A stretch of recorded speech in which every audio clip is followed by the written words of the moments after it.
Încercăm să-i luăm în surprindere, dar nu cred că ăștia... O, fetița mea frumoasă! Ce face, fă, fetiță, fă? Hai că ți-am adus conservuță, fă, știi? O, s-au trezit toți, bă! Toți, bă!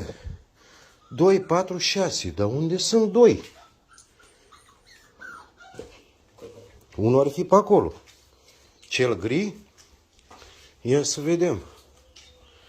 2, 4, 6, vai, frate. Ia să vedem acolo. De desubt sunt 2. Hai! Mămoși sunt acolo. Hai, frumosule, hai. Griul nici nu iese. Griul este ocrotit. Bă, ați mâncat tot, bă, de aici, bă.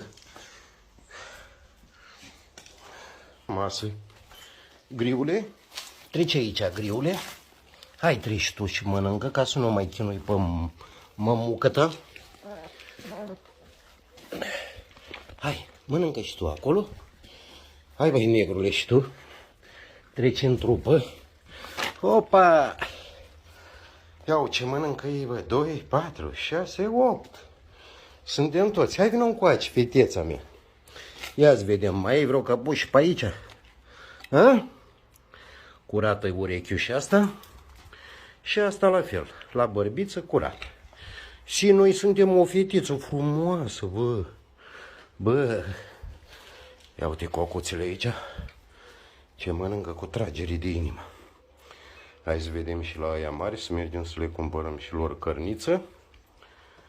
Și ne-am făcut datoria și pe ziua de astăzi.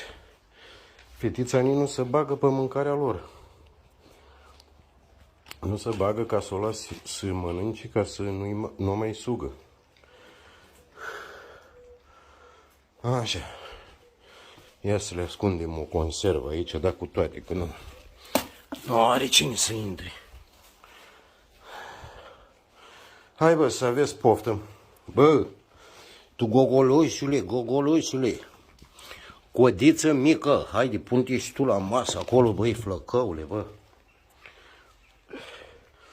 Oh, 2 flăcăi și 6 domnișoare.